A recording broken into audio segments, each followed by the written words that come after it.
बिस्मिल्लाहिर्रहमानिर्रहीम। अस्सलाम वालेकुम नाज़रीन, मैं मौलाना फैसल एडवोकेट और मैं अपने यूट्यूब चैनल के ज़रिए आपसे मुखातिब हूँ। नाज़रीन, पहली दरख्वास्त तो ये होगी कि वो अहबाब जिन्होंने मेरा यूट्यूब चैनल सब्सक्राइब नहीं किया, मेहरबानी फरमा कर वो मेरा यूट्यूब चैनल सब्सक्राइब कर लें ताकि आने वाली वीडियोज़ आसानी से आप तक पहुँचती रहे। नाज़रीन, सुप्रीम कोर्ट ऑफ पाकिस्तान में आज एक बड़े अहम केस का फ़ैसला हुआ है। इस अहम फ़ैसले ने यह साबित कर दिया है कि पाकिस्तान में ताकत जीत गई है, पाकिस्तान में हुक्म जीत गया है, पाकिस्तान में इंसानी और बुनियादी जो हकूक़ हैं उनकी कोई अहमियत नहीं है। वो लोग जो पाकिस्तान में आइन कानून की बालादस्ती की बात करते थे, आज उनको बड़ा धचका लगा है इस फैसले से। ये फैसला था सिविलियंस के मिलिट्री कोर्ट्स में ट्रायल कलअदम करार देने के ख़िलाफ़ जो अपील की गई थी, उस अपील का फ़ैसला। और सिविलियंस का जो ट्रायल को गैर कानूनी करार दिया गया था मिलिट्री कोर्ट्स में, वो फैसले को आज सुप्रीम कोर्ट ऑफ पाकिस्तान के 7 रुकनी बेंच ने 5-2 की अक्सरियत से कलअदम करार दे दिया है। आर्मी एक्ट की जो दफ़ा थी 2D1 और 2 और फिर 59(4) इसको बहाल कर दिया गया है। वजारत दिफा समेत जो दीगर इसमें इदारे थे, उनकी अपीलें जो हैं वो मंजूर कर ली गई हैं। और ये अपीलें मंजूर करने वाले जो जजेज़ हैं उनमें justice Aminuddin Khan, justice Mohammad Ali Mazhar, justice Shahid Bilal, justice Musarrat Hilali और जस्टिस सैयद हसन अज़हर रिजवी जो हैं वो शामिल हैं। इस फैसले से जो इख्तलाफ किया है जिन जजेज़ ने, उन जजेज़ में जस्टिस जमाल खान मंदोखैल और जस्टिस नईम अख्तर अफ़गान जो है वो शामिल हैं। उनका इख्तलाफी नोट जो है वो भी सामने आ गया और उस इख्तलाफी नोट में ये कहा गया है कि आर्मी एक्ट जो है वो फ़ौज के डिसिप्लिन को बरकरार रखने के लिए है और आर्मी एक्ट आर्म्ड फोर्सेस के मेंबरान की ज़िम्मेदारियों से मुतल्लिक है। आइन के आर्टिकल 175 में अदलिया को एग्जेक्टिव से अलग रखा गया है। आइन में अदलिया को मुकम्मल आज़ादी फराहम की गई है। आइन के आर्टिकल 175 के तहत सिविलियंस का मिलिट्री कोर्ट में ट्रायल नहीं हो सकता।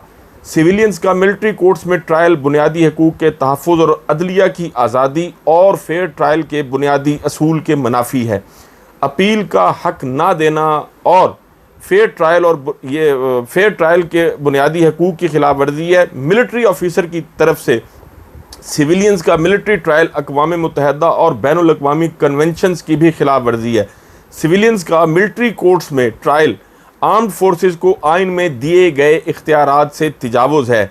ऐसे मुल्ज़मान जो अपनी सज़ाएँ पूरी कर चुकी हैं उन्हें ज़ाब्ता फ़ौजदारी के तहत जो है वो डिस्चार्ज किया जाए। और साथ इसमें यह भी कहा गया है, चूँकि ये जो मिलिट्री कोर्ट्स में ट्रायल है इसमें अपील का हक नहीं है, तो अपील का हक देने के लिए हुकूमत को जो है 45 दिन में कानून साजी का भी कहा गया है कि हुकूमत 45 दिन में कानून साजी जो है वो कर सकती है। नाज़रीन, चूँकि गुज़श्ता रात पाकिस्तान के मुख्तलिफ़ इलाकों पर भारत ने हमला किया था और पाकिस्तान की मुसल्लह अफ़वाज जो हैं उन्होंने इस हमले का जवाब भी दिया है। इतलात ये आ रही हैं कि इंडिया के कुछ एयर जो फाइटर जेट हैं वो भी गिराए गए हैं, कुछ चौकियों पर भी हमला किया गया है।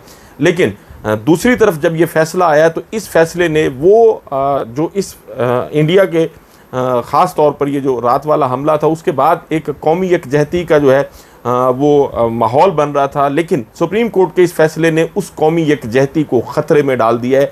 इस फ़ैसले की टाइमिंग बड़ी अहम है। बुनियादी तौर पर नाज़रीन, 23 अक्टूबर 2023 को सुप्रीम कोर्ट के 5 जजेस जिनकी सरबराही जस्टिस इजाज़ुल एहसन साहब कर रहे थे, उस बेंच ने फ़ैसला दिया था कि ये सिविलियंस का मिलिट्री कोर्ट्स में ट्रायल जो है वो नहीं हो सकता। उस बेंच में justice Munib Akhtar, justice Yahya Afridi, justice Mazahar Ali Akbar Naqvi और जस्टिस आयशा मलिक जो है वो शामिल थे और उन्होंने मुतफ़िका फ़ैसला दिया था कि आर्मी एक्ट के शेख 21D जो है ये आइन के बुनियादी तौर पर ख़िलाफ़ है और इसको कलअदम करार दिया था। और ये चूँकि इसलिए केस जो है वो सुप्रीम कोर्ट ऑफ पाकिस्तान में आया था कि मिलिट्री कोर्ट्स की हिरासत में दे दिया गया था 103 मुल्ज़मान को। बाद में 2 लोग और उसमें शामिल किए गए थे, जिसमें बैरिस्टर हसान न्याजी जो इमरान खान के भांजे हैं और एक और जो है शख्स वो भी इसमें शामिल थे, गालिबन हैदर मजीद थे। तो इन 105 मुल्ज़मान की मिलिट्री कस्टडी के ख़िलाफ़ जो है बहुत सारे लोगों ने सुप्रीम कोर्ट ऑफ पाकिस्तान से रजू किया था, जिसमें साबिक़ चीफ जस्टिस जवाद ख्वाजा साहब भी शामिल थे, एतजाज़ एहसन साहब ने भी पेटिशन फ़ाइल की थी, इमरान खान साहब ने भी इसमें दरख्वास्त गुजारी थी और दीगर लोग भी थे। तो उन दरख्वास्तों पर फैसला हुआ था और सिविलियंस का मिलिट्री कोर्ट्स में ट्रायल जो है उसको गैर कानूनी करार दिया गया था। लेकिन अब यही सुप्रीम कोर्ट, जिसने ख़ास तौर पर प्रैक्टिस एंड प्रोसीजर बिल के बाद इंट्रा कोर्ट अपील का एक कानून भी मुतारफ़ करा दिया गया था, तो आज उस फैसले को बुनियादी तौर पर मलिया मेट कर दिया गया है। इस फैसले के ज़रिए पाकिस्तान में बुनियादी इंसानी हकूक़ तो पहले से ही मुअत्तल थे, लेकिन अब मैं ये समझता हूँ सुप्रीम कोर्ट ऑफ पाकिस्तान ने उस पर मोहर जो है वो लगा दी है। भारत को सबक सिखाने की बजाय पाकिस्तानियों को मिलिट्री कोर्ट में सबक सिखाया जाएगा। नाजरीन, ये फ़ैसला मैं समझता हूँ इसके बड़े दूररस असरात होंगे। पाकिस्तान की अदलिया ने जब खुद सरेंडर कर दिया है, पाकिस्तान के लोगों के जो बुनियादी हकूक़ हैं उनको मुअत्तल करने में, उनको ख़त्म करने में जब पाकिस्तान की अदलिया अपना किरदार अदा करेगी, तो फिर बाकी इदारे जो हैं ज़ाहिर है उनके मुतल्लिक़ यही कहा जा सकता है कि इस मुल्क का अल्लाह हाफ़िज़ और उन इदारों का भी अल्लाह हाफ़िज़ है। लेकिन सबसे बड़ा जुल्म ये है नाजरीन कि एक तरफ मुल्क जो है वो हालत जंग में है, मुल्क पर जंग मुसल्लत कर दी गई, और दूसरी तरफ पाकिस्तानी अदलिया की जानिब से इस किस्म का फ़ैसला जो है मैं समझता हूँ नहायत अफसोसनाक है। ये फ़ैसला भी तारीख़ के उन्हीं फ़ैसलों में रखा जाएगा जैसे जुल्फ़िकार अली भुट्टो साहब की फांसी का फ़ैसला था, जैसे मौलवी मुनीर केस था, इसी तरह जो दीगर केस आज भी अदलिया के माथे पर कलंक का दाग है। ये केस जो है मैं समझता हूँ ये भी अदलिया के माथे पर एक बदनुमा दाग की सूरत में हमेशा मौजूद रहेगा।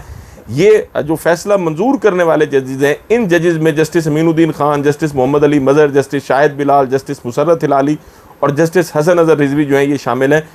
तारीख़ जो है वो बड़ी बेरहम होती है और तारीख़ फ़ैसला करती है कि कौन गलत था, कौन सही था। नाज़रीन, पाकिस्तान में इस वक्त चूँकि जो बुनियादी इंसानी हकूक़ हैं उनकी जो सूरत हाल है वो सबको पता है, लेकिन ये एक मौका ऐसा आया था पाकिस्तान पर इंडिया के इस अटैक के बाद कि कौम जो है वो अपने दीगर इख्तलाफात को भुलाकर कौमी यकजहती और मुल्की सालबियत के लिए इकट्ठी हो जाएगी और पाकिस्तान की सियासी जमातें जो हैं वो भी इकट्ठी हो जाएंगी। जब मैं ये वीडियो रिकॉर्ड कर रहा हूँ तो अब से थोड़ी देर पहले नेशनल असम्बली का जो है हमारी कौमी असम्बली का इजलास शुरू हुआ और उसमें पाकिस्तान तहरीक इंसाफ से ताल्लुक़ रखने वाले MN सनाउल्लाह खान मस्ती खैल ने पाकिस्तान जिंदाबाद का नारा भी लगाया है, जिसका हॉल में मौजूद, असम्बली में मौजूद सब लोगों ने जवाब दिया है। तो एक तरफ जो है ये तवक्को की जा रही थी कि वो इख्तलाफात, वो डिफरेंसेस जो ख़ास तौर पर पाकिस्तान तहरीक इंसाफ और हुकूमती इदारों के दरमियान है वो शायद अब ख़त्म हो गए, वो खलीज जो है वो कम होगी। लेकिन इस फैसले ने मैं समझता हूँ मज़ीद उसको बढ़ावा दिया है।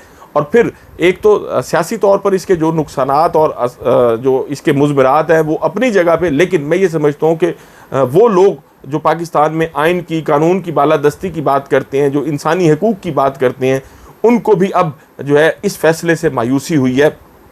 सुप्रीम कोर्ट में बैठे हुए इन जजेस साहबान ने जब ये फ़ैसला किया तो इनके जहन में पता नहीं क्या था, लेकिन बज़ाहिर यही महसूस हो रहा है कि ये वो फ़ैसला है जो ताकत के ज़ोर पर जिस किस्म के फ़ैसले लिए जाते हैं। इस फैसले की तवक्को जो है वो की जा रही थी। मैंने अपनी गुज़श्ता वीडियोज़ में भी ये बात की थी कि ये अब जो 26वीं तरमीम के बाद जो पाकिस्तान में अदलिया के जिस तरह से मैनेज किया गया, जिस तरह से अपनी मर्ज़ी के जजेस जो हैं वो लाए गए हैं, अब अदलिया से कोई ख़ास तवक्को जो है वो पाकिस्तान की आवाम को नहीं होनी चाहिए। और आज ये साबित कर दिया है इस बेंच ने कि पाकिस्तान में कानून जो है वो सिर्फ ताकत का है। ये फ़ैसला पाकिस्तान में मैं समझता हूँ आज जैसे 9 मई को याद किया जाता है, ये 7 मई याद रखा जाएगा। अदलिया का ये आज सकूत हुआ है इस फैसले से। पाकिस्तान में एक ऐसी मोहर लगा दी गई है इदारों की ताकत पर जो नहीं लगनी चाहिए थी। पाकिस्तान में पाकिस्तान के आइन के तहत जो पाकिस्तान के लोगों को हकूक़ हासिल हैं, आज उन हकूक़ को दफन कर दिया गया। आज वो जो ह्यूमन राइट्स हैं उनको पामाल कर दिया गया। और सबसे बड़ा जुल्म यह है कि ये पामाल करने वाला कोई और नहीं, कोई ताले आज़मा नहीं, कोई डिक्टेटर नहीं, कोई सियासतदान नहीं, पाकिस्तान का इंसाफ फराहम करने वाला सबसे बड़ा इदारा और उस इदारे में बैठे हुए कुछ जजेस हैं। मैं एक कानून का तालिब इल्म होने की हैसियत से समझता हूँ कि पाकिस्तान के वो फैसले जिन्होंने पाकिस्तान को आज तक उठने नहीं दिया, ये फ़ैसला उन फैसलों में जो है वो शायद सबसे बड़ा फ़ैसला है कि एक तरफ जो है मुल्क में जंग की कैफियत है, लोग जो है वो परेशान हैं कि क्या होगा क्या नहीं होगा, और दूसरी तरफ जो है वो इदारे जिन्होंने पाकिस्तान तहरीक इंसाफ को कुचलने के लिए, पाकिस्तान तहरीक इंसाफ को कॉर्नर करने के लिए एक स्ट्रेटजी बनाई थी और उस स्ट्रेटजी पर गुज़श्ता 3 साल से अमल हो रहा है, उन्होंने भी ये साबित कर दिया है कि भले मुल्क हालत जंग में है लेकिन पाकिस्तान तहरीक इंसाफ भी उनकी आज भी अव्वलीन तरजीह है कि पाकिस्तान तहरीक इंसाफ को किस तरह से नुकसान पहुँचाया जा सकता है। और नाजरीन, बुनियादी तौर पर यह नुकसान पाकिस्तान तहरीक इंसाफ को नहीं हुआ, ये इस मुल्क के 25 करोड़ लोगों का नुकसान किया गया है। पाकिस्तान में ताकत आज जीत गई है, आइन आज हार गया है, इंसानी हकूक़ आज हार गए हैं। पाकिस्तान में वो लोग जो आइन और कानून की बालादस्ती पर यकीन रखने वाले थे, आज उनको इस फैसले से सख्त मायूसी हुई है। कानून का तालिब इल्म होने की हैसियत से मैं भी इस फैसले से सख्त मायूस हूँ।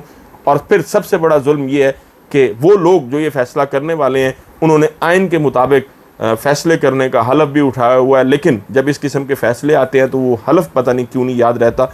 इस फैसले को जो है वो करने के लिए 562 दिन लगे हैं। वो बड़ी लैंडमार्क जजमेंट थी जो जस्टिस एजाजुल एहसन साहब की सरबराही में 5 रुकनी बेंच ने दी थी, लेकिन आज पाकिस्तान में अमलन पाकिस्तान के आइन के तहत दिए गए बुनियादी हकूक़ जो हैं उनको ख़त्म कर दिया गया। और ये चीज़ जो है बड़ी अफसोसनाक है। नाज़रीन, आपसे मुलाकात होगी अगली वीडियो में। अपना और अपने इर्द गिर्द के लोगों का बहुत ख्याल रखिएगा। अल्लाह हाफिज़।